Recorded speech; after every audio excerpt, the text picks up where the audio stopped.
6명의 대원들은 커드호를 육지로 더 끌어올리기 위해 배에 실었던 장비와 물건, 밸러스트를 모두 내렸다. 하지만 소용없는 일이었다. 아무것도 싣지 않은 텅 빈 상태에서도 커드호는 조금도 움직이질 않았던 것이다. 우리 모두 완전히 지쳐버렸다. 맥니시는 이렇게 적었다. 하는 수 없이 배를 밤새 파도에 흔들리도록 내버려 두고 한 사람씩 교대로 지켜보게 했다. 작은 만 한쪽에 동굴이 있는 것을 발견한 셰클턴은 대원들을 이끌고 그리로 가서 밤을 보냈다.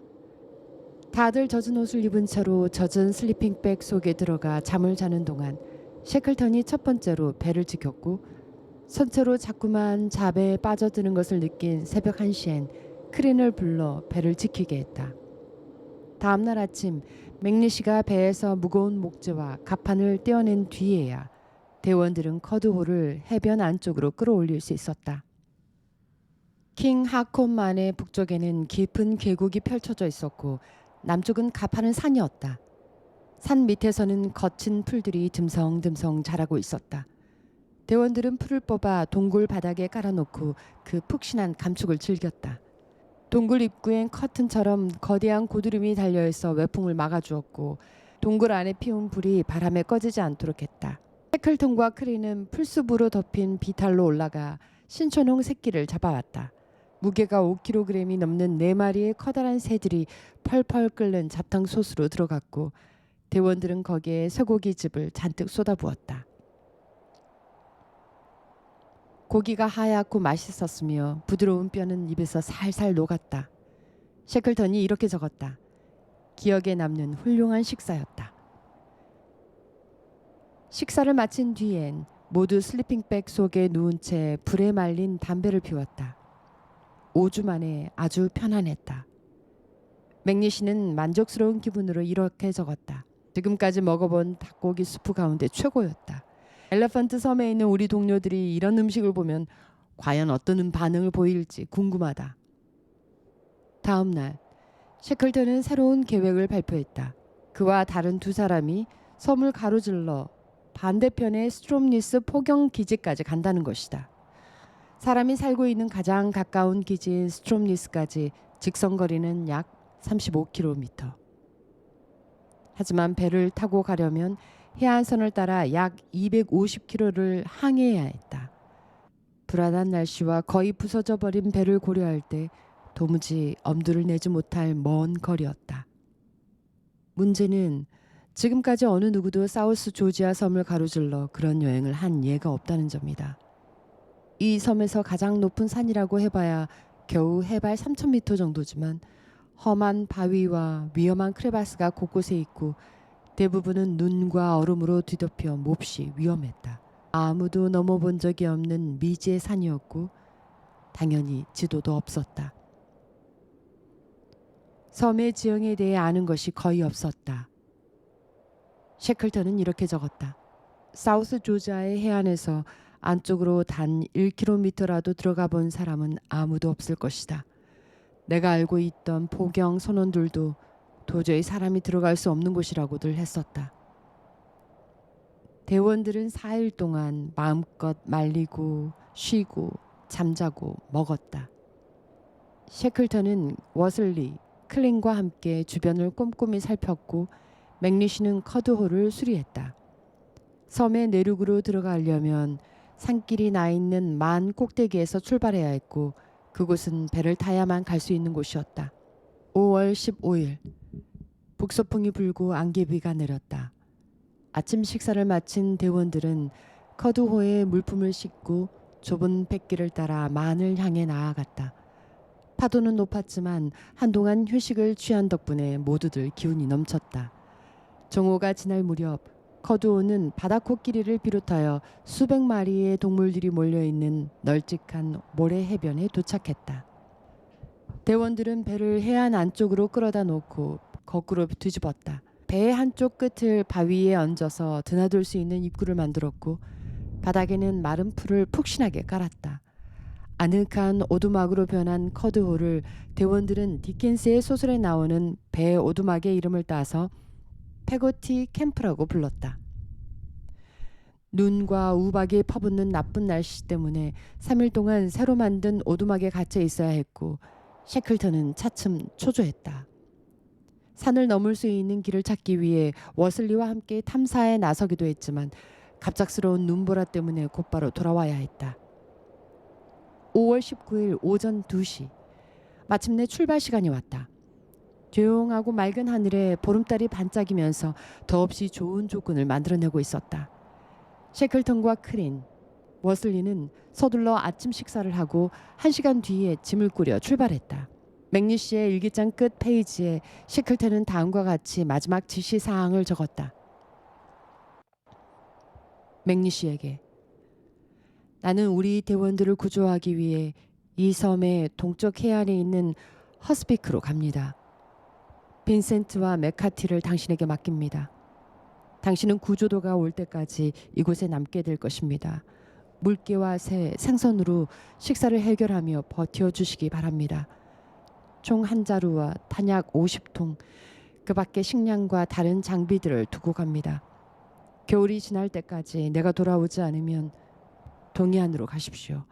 우리가 가는 허스피크는 동쪽 방향입니다.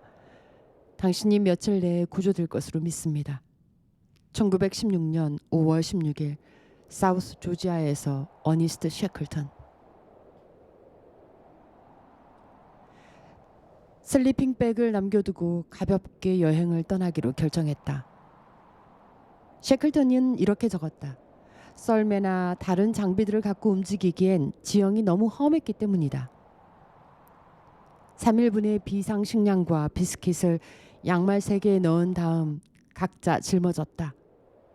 이 밖에도 6회분의 기름을 채운 램프와 성냥 48개, 작은 냄비, 나침반 2개, 쌍안경, 밧줄 30m, 얼음용 손도끼 등을 챙겼다. 위슬리는 크로노미터를 목에 걸었다. 부빙 위에 있을 때 무거운 부츠를 버리고 왔기 때문에 신을 것이 형편없었다. 상태는 별로 좋지 않더라도 최대한 가벼운 신발을 신기로 했다. 셰클턴은 이렇게 적었다. 맥니시는 얼음 위에서 걷기 편하도록 신발 밑창에 나사 8개씩 박아주었다. 제임스 커드호에서 빼낸 나사들이었다. 발목까지 푹푹 빠지는 눈 덮인 능선을 기어오른 대원들은 2시간 만에 고도 300m 지점에 도착했다. 아래쪽의 해안이 한눈에 들어왔고 산 너머엔 눈으로 덮인 깊은 골짜기도 보였다. 봉우리 사이의 안부를 향해 힘겹게 겪고 있는 사이 짙은 안개가 몰려와서 달을 가렸다. 세 사람은 일렬로 서서 밧줄을 잡은 채 조심조심 안개를 헤치며 나아갔다. 안부 정상에 다다르자 새벽 햇살이 빛나면서 안개가 엷어지기 시작했다. 저만치 아래쪽에 눈으로 덮인 거대한 호수가 보였고 대원들은 즉시 그쪽으로 방향을 틀었다. 험한 고원지대를 통과하는 것보다 호수의 가장자리를 따라 걷는 것이 훨씬 수월할 것 같았기 때문이다. 하지만 호수에 미처 도착하기도 전에 그들은 크레바스의 징후를 감지했고 자기들의 눈 덮인 빙하 위를 걷고 있다는 사실을 깨달았다. 대원들은 발밑을 조심하여 천천히 걸음을 옮겼다.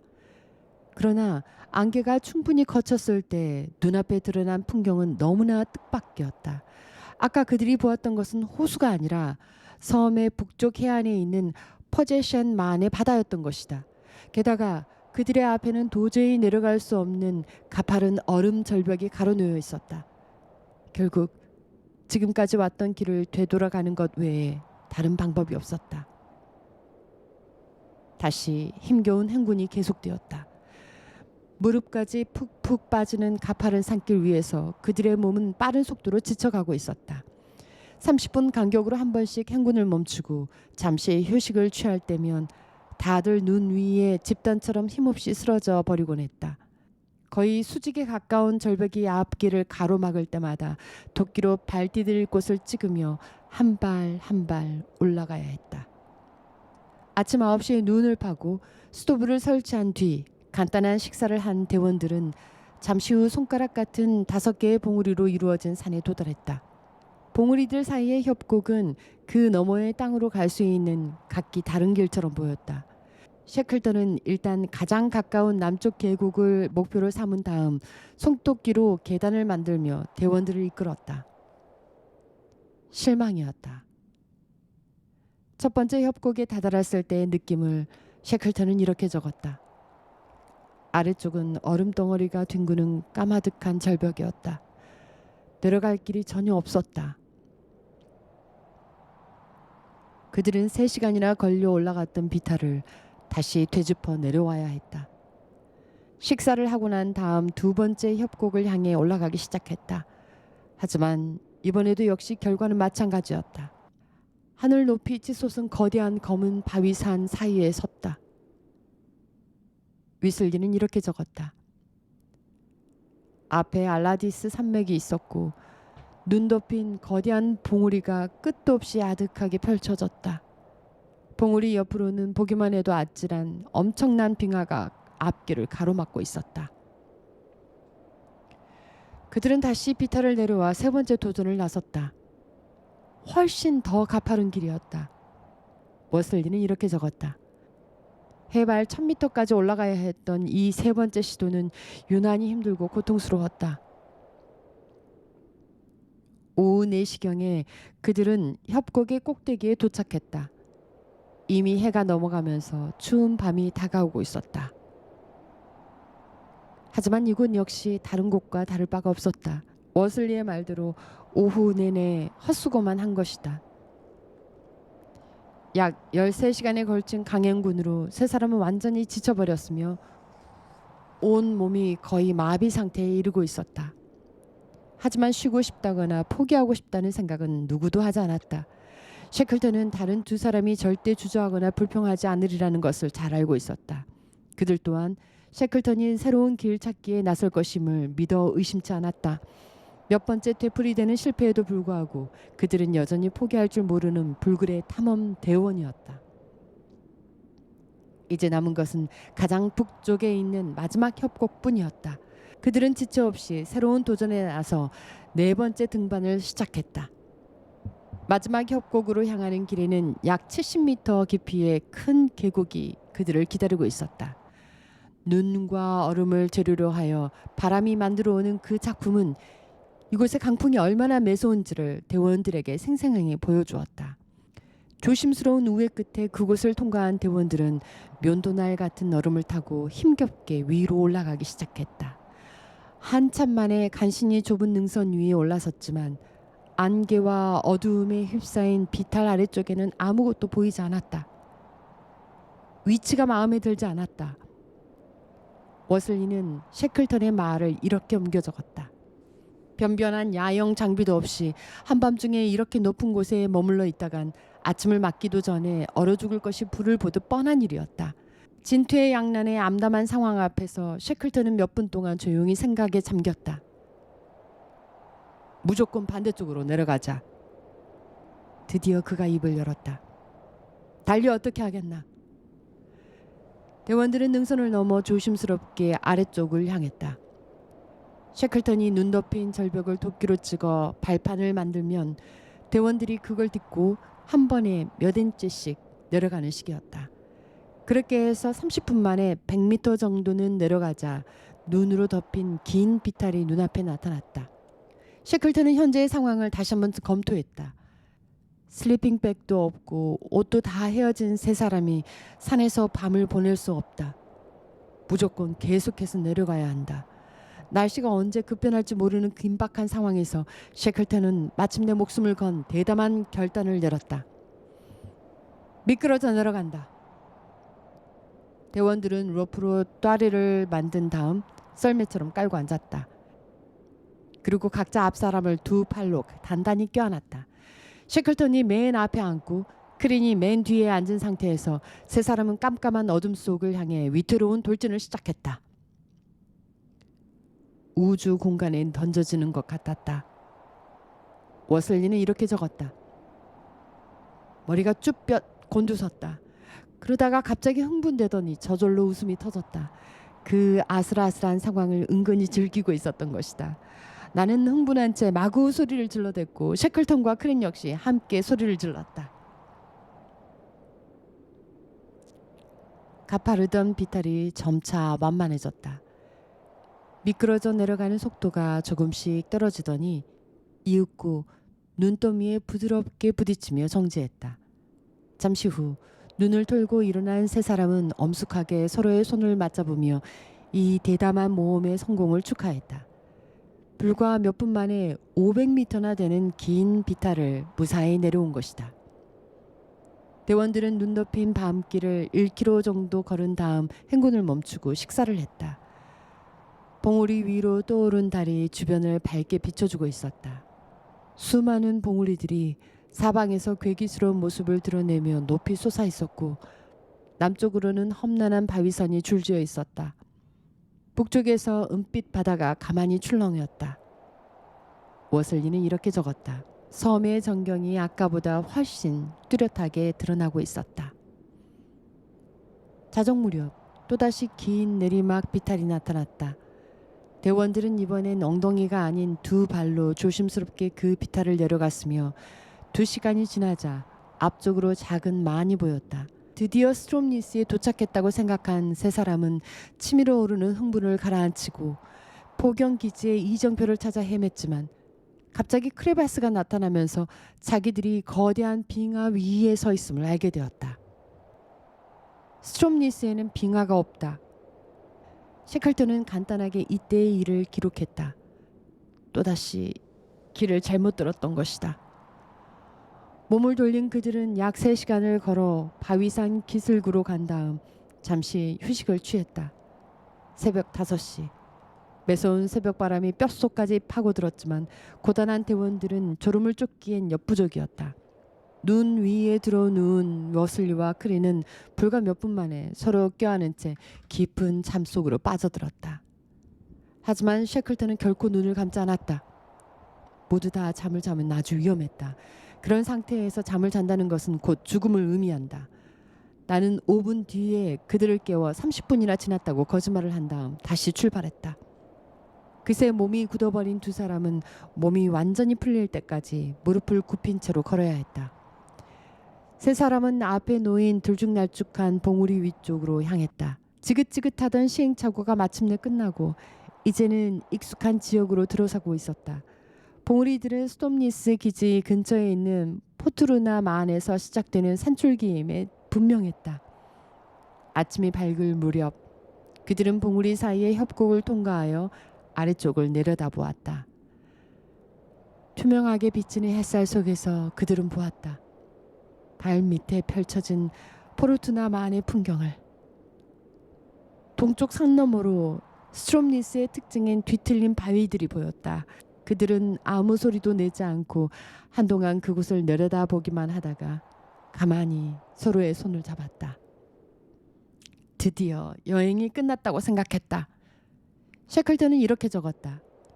비록 20km의 험한 내리막길이 아직 남아 있었지만 이제 모두들 자신감으로 충만한 상태였다. 크린이 마지막 연료로 아침 식사를 준비하기 시작했다. 높은 곳에 올라가 지형을 살피던 셰클턴의 귀에 희미한 기적 소리가 들려왔다. 지금은 아침 6시 30분. 포경기지 사람들이 잠자리에서 일어나는 시간이었다. 그는 즉시 밑으로 내려가 대원들에게 그 사실을 알렸다. 만일 그의 생각이 옳다면 포경기지의 일과가 시작되는 7시에 또 다른 기적 소리가 울려야 했다. 세 사람은 흥분을 억누르며 워슬리의 크로노미터를 초조하게 지켜보았다. 7시 정각. 기적 소리가 들렸다. 1914년 12월 5일 이후 사람들이 사는 세상에서 들려온 첫 번째 소리였다. 불과 몇 시간 거리에 사람들이 있고 그들의 배가 있다. 이젠 엘리펀트 섬에 남겨두고 온 다른 대원들을 즉시 구조할 수 있을 것이다. 지금껏 요긴하게 사용했던 스토브를 눈 속에 버리고 세 사람은 비탈을 서둘러 내려가기 시작했다. 가파른 경사면에 푸른색의 얼음이 위태롭게 뻗어 있었다. 워슬리는 좀 더 안전한 길을 찾아보자고 했지만 셰클턴은 그대로 가자고 주장했다. 이미 그들은 꼬박 27시간 동안 험한 길을 걸어왔으며 수중에 남아있는 건 아무것도 없다. 항상 그렇듯이 언제 날씨가 돌변할지 몰랐다. 지금 당장이라도 갑자기 강풍이 불거나 눈보라가 몰아치면 그들은 족착지를 코앞에 두고 또다시 위험에 빠지게 되는 것이다. 조심스럽게 손도끼로 길을 만들던 셰클턴은 나중엔 거의 누운 상태로 절벽에 내려가며 얼음을 발로 쳐서 길을 만들었다. 그의 몸을 묶은 로프를 머슬리가 위에서 단단하게 움켜잡았다. 행여 셰클턴이 미끄러지기라도 하면 그들 모두 절벽 아래로 한꺼번에 굴러 떨어질 판이었다. 포르투나만의 모래 해변까지 다 내려오는 데는 약 3시간이 걸렸다. 낮 12시 30분이 될 무렵 그들은 포르투나만의 비탈길을 지나 스트롬니스 포경기지로 가는 마지막 능선으로 들어섰다.